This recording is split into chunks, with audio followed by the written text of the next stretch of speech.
Veréis, la vida se nos aparece en encrucijadas. Nos guste o no, de repente te encuentras con una encrucijada. Se te abre un espacio, te vas por allí o te vas para allá. ¿Y qué momento de dificultad, qué momento de desafío cuando dices tú, qué camino será el mejor? Porque en realidad, muchas veces con la información que tienes, con eso no es bastante para saber cuál es el camino que más te conviene. Y sin embargo, dentro de nosotros hay una sabiduría esencial. Y digo esencial porque es la clave de lo que somos, que sabe por dónde has de ir.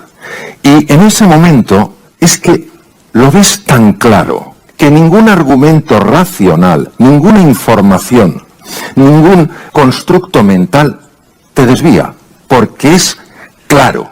Lo ves diáfano y sabes que has de ir por ahí. Y Buda, fijaros lo que dice, para enseñar a los demás, primero has de hacer tú algo muy duro, has de enderezarte a ti mismo. Ah, yo no sabía que estaba torcido, porque me tengo que enderezar. ¿De qué tipo de torcedura habla Sakyamuni Buda? Según la Organización Mundial de la Salud no es solo la ausencia de enfermedad, sino el bienestar psicológico, social y emocional de un ser humano. Y nos pide que hagamos una cosa, nos pide que reflexionemos sobre la necesidad de repensar nuestra forma de vivir. ¿Nos da la sensación de que hay algo en nuestra forma de vivir que no funciona? ¿Nos da la sensación de que vamos demasiado agobiados? ¿De que necesitamos ese espacio de paz, ese tomarnos un respiro? ¿Dónde está la raíz del problema? ¿Por qué nosotros, que no pasamos hambre, que no pasamos frío, que estamos razonablemente sanos, que tenemos un grupo de gente que nos quiere, por qué muchas veces resulta tan difícil sentirse pleno, sentirse feliz? ¿Dónde está ese punto? ¿Cuál es la raíz? No la hoja, no la rama, no la fruta, no el tronco. ¿Dónde está la raíz? Y me gustaría añadir una dimensión al Homo sapiens sapiens, que es la dimensión Homo demens, que cree que su mundo mental está por encima del mundo real. Es nuestra arrogancia, nuestra soberbia, nuestra prepotencia, nuestro deseo de control, de dominio del otro, de invasión de espacios, de querer más y más, no con una ambición sana, sino con una ambición absolutamente fuera de todo sentido. Y claro, cuando este mundo mental alterado, que genera ruido, se colapsa con el mundo real, uno se siente amenazado, vive angustiado, vive alborotado y cree que el problema es del mundo real y no se cuestiona que a lo mejor el problema es de su mundo mental. Todos necesitamos un nivel de presión para tener un nivel de eficacia, tomar buenas decisiones, analizar las cosas bien, ser creativos, todos necesitamos eso. Pero fijaros que cuando la presión pasa de un nivel, el nivel de rendimiento baja radicalmente. Muchas personas creen que esto es debido a que les falta capacidad. Y ante un desafío, un examen, hacer frente a una dificultad, cuando ven que no pueden, creen que no pueden porque no tienen lo que hay que tener para poder.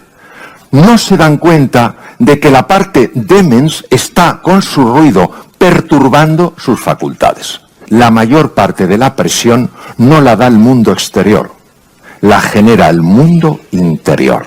El problema cuando el mundo mental mete tanto ruido es que inhibe directamente y de una forma demoledora lo que veis ahí, la corteza prefrontal, la parte anterior del cerebro que es la más importante para que tú funciones bien en la vida y resuelvas los desafíos a los que te enfrentas. Tu capacidad de negociar, tu capacidad de ser creativo, creativa, de tomar buenas decisiones, de aprender deprisa, de adaptarte a nuevos desafíos y exigencias, depende de que tengas una corteza prefrontal que funcione bien. Pero si tu nivel de presión es excesiva, por este ruido mental generado por la mente del Homo demens, entonces tú no funcionarás bien. Lo fácil es decir, no tengo talento, no tengo capacidad, no doy la talla. Claro, imaginaros lo que puede suponer para cualquiera de nosotros, donde solo veíamos problemas, empezar a ver oportunidades. Donde solo veíamos límites, empezar a ver posibilidades. Cuando empiezas a reducir el ruido mental, empiezas a ver en lo mundano lo extraordinario. Ya no está solo el barro que te mancha los zapatos, empiezas a ver ese espejo que te refleja la naturaleza. Imaginaros lo que es ver algo como si fuera por primera vez. Dejarte sorprender por lo sencillo. Verte en el espejo y verte por primera vez, admirarte por primera vez, ver a la persona que tienes al lado y verla como si fuera la primera vez. El verdadero arte del descubrimiento no es salir a buscar nuevas tierras, sino en aprender a ver la vieja tierra con nuevos ojos. Pero claro, como decía el gran economista escocés Adam Smith, el pez no sabe que está dentro del agua hasta que le sacan de ella. Mirad, la parte de Homo demens demens no quiere que sepamos, ninguno, que hay un mundo fuera del agua. Entonces, el pez, no le cuentes milongas de que hay un mundo fuera del agua. Dirá, no, el único mundo que veo es el agua. Sí, es verdad, es el único mundo que ves. No es el único mundo que es. No, el mundo real incorpora todos los puntos de vista. Todos libramos batallas, más o menos difíciles, más o menos largas, más o menos costosas. Pero las guerras se ganan dentro. La mayor parte de las veces, este ruido mental que se refleja en una pérdida de atención. Pero no solo eso. Es que esta mente errante, que se llama mente errante, podríamos compararla con el ruido mental del Homo demens, esta mente errante es una de las causas de tensión interior. Porque ¿sabéis lo que pasa? Cuando esta mente errante funciona, bloquea otra parte, que se llama la red ejecutiva central. Cuando tú estás volando, la parte tuya del cerebro que está atenta, que está conectando información, que está generando creatividad, que está generando novedad, se bloquea. Por eso una de las grandes aplicaciones del mindfulness es en los problemas de déficit de atención, que van creciendo a lo bestia.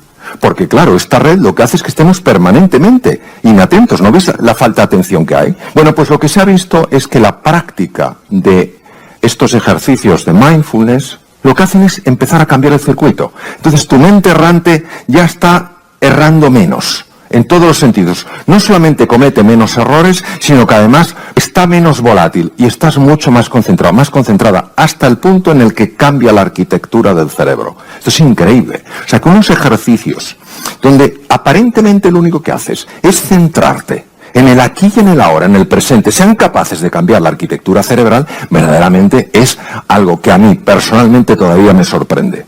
Se ha visto que las personas que practican estos ejercicios aumentan el grosor del hipocampo. Ahora, ¿quién le gustaría mejorarse a sí mismo? Es decir, reinventarse, transformar la propia arquitectura del cerebro, haciendo que nuevas experiencias lleven también a nueva forma de vivir.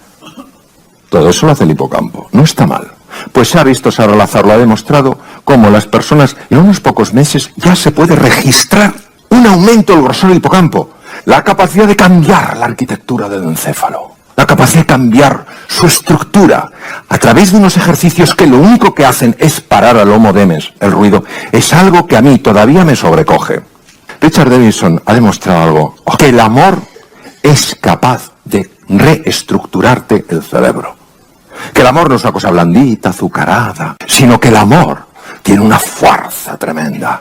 El Homo demens, este ruido mental, es como el oleaje en el mar. Y claro, te viene una ola, te viene otra, ya no sabes cómo hacer para lidiar con tantas olas. Entonces, a través de estos ejercicios, lo que haces es conectar los dos hemisferios del cerebro. El izquierdo más lógico, calculador, más racional, más estructurado, y el derecho más imaginativo, más creativo, más intuitivo, más holístico, más global.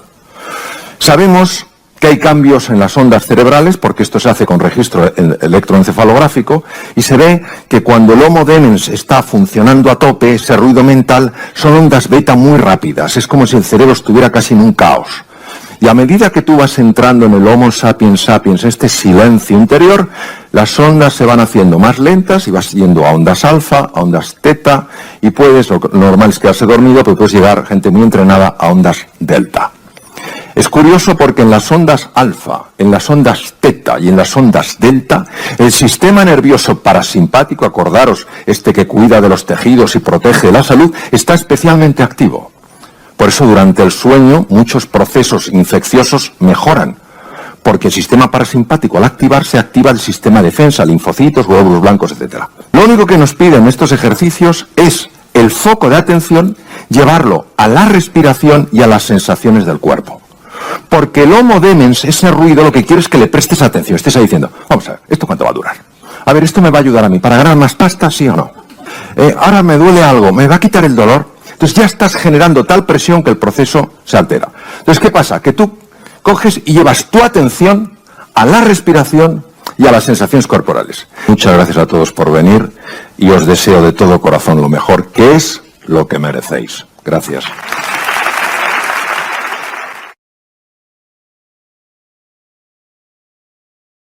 Ya no podemos seguir perdiendo el tiempo, desgastándonos, consumiendo glucosa cerebral de quién tiene la culpa, lo hizo el uno, lo hizo el otro. Es el momento en que cada uno de nosotros digamos, es mi vida, es mi futuro. Es absurdo que pretendamos que las circunstancias mejoren si no estamos dispuestos a mejorarnos a nosotros mismos. Lo que se trata es de que seamos de verdad conscientes de este hecho. Nosotros podemos crear nuestro futuro. Tenemos que saber cómo, de qué manera sucede esto, cuál es el camino, cuál es la vía para aflorar ese potencial que las personas tenemos. La salvación de nuestro mundo se encuentra en el corazón de las personas, en su humildad. La humildad para asombrarse, la humildad para sorprenderse, la humildad para mirarnos a nosotros mismos con ojos nuevos. Y no juzgarnos y decir, no, yo es que no doy la talla, yo no soy capaz, yo no llego. Pero si no te conoces, ¿cómo te puedes juzgar? Mírate con otros ojos, ten la humildad que tiene un niño de explorar una tierra que es mágica. Responsabilidad, ¿qué quiere decir capacidad de respuesta? Sé responsable de tu vida. Toma las riendas de tu vida. No juegues el papel de una víctima. Está en juego todo tu futuro. Capacidad de reflexión. Vamos demasiado deprisa. Necesitamos pararnos para saber a dónde queremos ir. No sea que al final, después de tanto correr, digamos, anda, pues he llegado donde yo no quería ir. Si yo no creo un futuro ilusionante, si yo no creo un horizonte que tire de mí, ¿cómo en mi día a día voy a actuar con fuerza, con energía y con pasión? No. Miro ese universo que hay ahí lejano y digo, no hay nada para mí.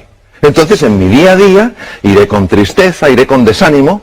Bueno, es la profecía que se autocumple. En poco tiempo efectivamente veré ese futuro y no seré consciente de que yo también lo he creado con mi forma de comportarme, mi forma de ser.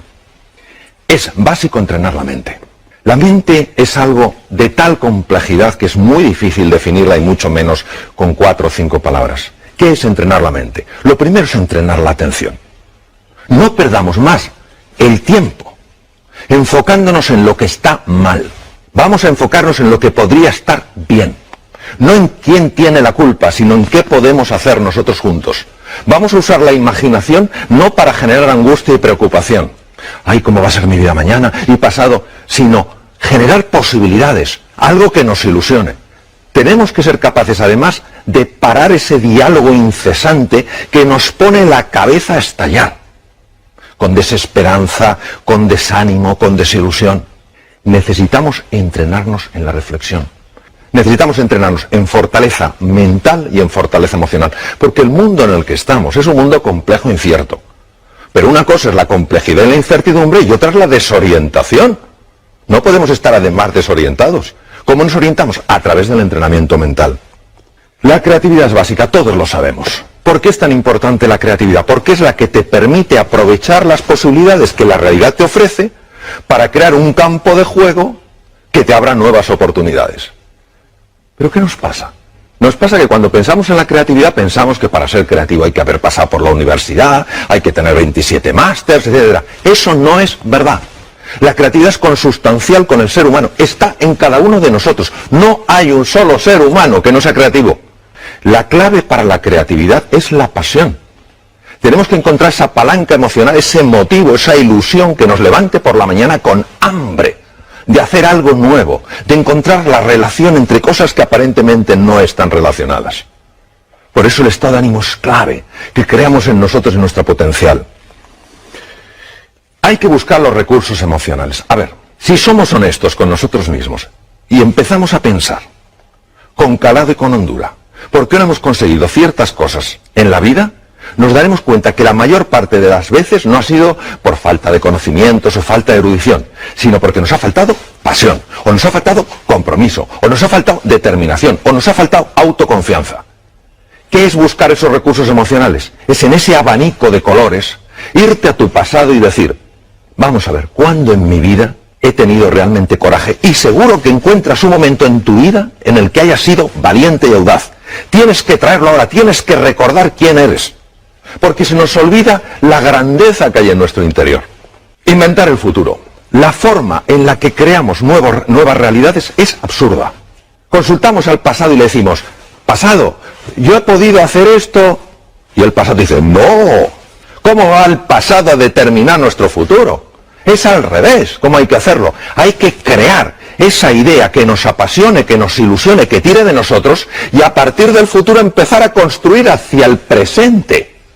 Para llegar allí, ¿qué tengo que hacer primero? Pues tengo que hacer esto, y para hacer esto, ¿qué tengo que hacer esto? Pum, pum, pum. Es que es radicalmente distinto, pero lo hacemos al revés. Vamos del pasado al futuro. No, señor. El pasado no tiene por qué predecir tu futuro. Para nada. Está muy bien que te informe, por supuesto, pero que no te determine. Emociones aflictivas. ¿Qué es una emoción aflictiva? Una emoción aflictiva es aquella que no te da nada valioso. Bueno, luego hay una cosa que es que creo que la tenemos que recuperar. Nos hemos pensado que los éxitos suceden solos. Se ha perdido la cultura del esfuerzo, la cultura del trabajo. No tiremos la toalla. Cuando aguantamos la tensión y estamos incómodos, y es normal que estemos incómodos, el cerebro automáticamente tiene que resolver ese dolor. Porque su misión es evitar el dolor. ¿Cómo lo resuelve? Abre la ventana de la inteligencia y la creatividad. Y por eso todos sabemos que cuando hemos aguantado de verdad, de repente, no sabemos cómo, hemos encontrado una ventana, un espacio. Anda, ¿cómo no lo había visto antes? Porque hay que esforzarse buscando y trabajando. Por eso la determinación, la persistencia, la paciencia son valores tan grandes. Entonces ahora no podemos decir, no, esto sucede solo. No es verdad. No es verdad. El ser humano necesita esforzarse por aquello que vale la pena en su vida. Creo, desde mi pequeña perspectiva, que necesitamos urgentemente recuperar los valores.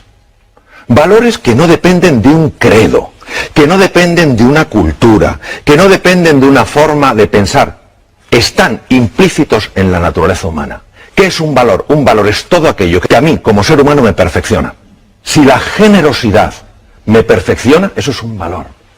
Si el coraje, la audacia me perfecciona, eso es un valor. Los valores son los que nos dan guía, referencia. En un mundo marcado por la complejidad y la incertidumbre, ¿qué es lo que nos da la orientación? ¿Cuál va a ser nuestro faro? Esos valores. Ojo con la sensación de impotencia. El drama de hoy no es ya la dificultad que hay, que es real, sino nuestra sensación de impotencia que la está acompañando. Es importantísimo que sepamos que nosotros podemos escuchar dos tipos de voces. La primera voz es la de la jaula de grillos. No puedes, no eres capaz, no hay salida, tú ni siquiera lo mereces. Y hay otra que es el maestro interior, que te dice confía en ti, cree en ti. ¿Cómo notas que te habla uno u otro? Es muy fácil notarlo. Cuando te habla el maestro interior, notas paz y serenidad. Cuando te habla la otra persona, la otra voz, lo que notas es crispación, tensión y desánimo. Es fundamental que prestemos atención a la voz que nos ayuda, no a la que nos anula. Bueno, esto a mí como médico me impacta profundamente. La actitud, ¿qué es la actitud? La actitud es cómo me posiciono yo frente a una realidad. Está más que demostrado médicamente que la actitud de una persona frente a una enfermedad afecta a todos estos niveles. Los linfocitos, ¿qué son linfocitos? Células que atacan bacterias, virus, tumores. Células fagocíticas, los fagocitos, lo mismo, los engloban de otra manera. Macrófagos, son el servicio de limpieza del organismo. Se destruyen todos esos detritus para que no se infecten. Anticuerpos, fibroblastos, generadores de la cicatriz. Todo esto es afectado por la actitud. Y uno dirá, ¿pero cómo es posible? Porque la actitud afecta mis emociones. Mis emociones son procesos químicos. No podemos estar esclavizados por programas mentales. Por programas mentales que nos alteran. No somos criaturas que solo reaccionemos. Que nos pinchan y quitamos el brazo. Que nos queman y quitamos el otro brazo. Hemos de recuperar nuestra libertad interior y decir, de acuerdo, esta situación es dura, esta situación es compleja, no me gusta. Yo, si hubiera podido, no lo hubiera elegido, pero me ha tocado. ¿Qué puedo hacer para relacionarme con esa situación con mucha más potencia y mucha más energía. Entonces, en ese momento, cuando yo utilizo mi libertad interior, mi libertad creativa, que es lo que me hace verdaderamente humano, salgo de la dimensión de máquina. Ya no reacciono, ya no soy alguien que dependa exclusivamente de las circunstancias. Soy influido por las circunstancias, pero no soy determinado por ellas. Vamos a dejar de hablar tanto de lo que está mal y vamos a hablar un poquito más de qué está pidiendo de nosotros la vida. Pues la vida lo que está pidiendo es que demos la talla que por naturaleza tenemos. Si realmente nosotros creemos que podemos, vamos a subir muchísimo las posibilidades de poder. En la vida solo tenemos una seguridad. En un momento determinado nos vamos a otra dimensión. Ahora, nosotros podemos jugar con más posibilidades. De eso se trata. Creyendo más en nosotros, en todos nosotros, y poniéndonos en marcha como aquellos que creen, desde luego es así como inventamos nuestro futuro. Creo firmemente que la fe mueve montañas, y que las montañas a veces más grandes no son las que vemos ahí fuera, sino las que tenemos dentro. Montañas que son falta de reconocimiento a nuestras propias capacidades, a nuestros propios recursos, a nuestra propia imaginación, a nuestra propia creatividad. Claro, la fe solo sucede si tú te pones en marcha apostando de verdad por ti. Entonces, yo necesito las evidencias antes, entonces eso no es fe. El mérito de la fe es que solo saldrá lo que tienes dentro cuando primero creas que de verdad existe y te pongas en marcha, como se ponen en marcha aquellos que de verdad creen. La humildad no es una virtud muy glamurosa. Para mí es la clave. Viene de la raíz latina humus, lo que fertiliza la tierra. La humildad es la que hace que yo me pueda poner de forma permanente en el papel de un alumno. Y por más que pueda saber, siempre esté abierto a aprender de cualquier ser humano. Porque es que es lo único que te ayuda a integrar el saber colectivo para dirigir ese saber colectivo hacia un fin que merece la pena. Todos los errores del ser humano proceden de un único origen: la soberbia. Cuando una persona sale de su zona de confort, se atreve a explorar, porque empieza a creer más en sí misma, porque quiere descubrir nuevas posibilidades, pasa de esa zona de confort a lo que se llama la zona del coraje, porque ahí lo que te aguanta es el coraje, la fe y la determinación. Claro, ahí uno se siente perdido. No tiene el mapa porque ha salido de la zona de confort, se siente confuso. ¿Qué pasa? Que quiere evitar el dolor. Una salida. Abandona, tira la toalla. Pero si aguanta, si tiene firmeza, si tiene entusiasmo, si cree de verdad en sus posibilidades, y el cerebro no tiene más remedio para evitar el dolor que buscarle una solución. ¿Cómo lo hace? Abriendo dos ventanas, la de la inteligencia y la de la creatividad.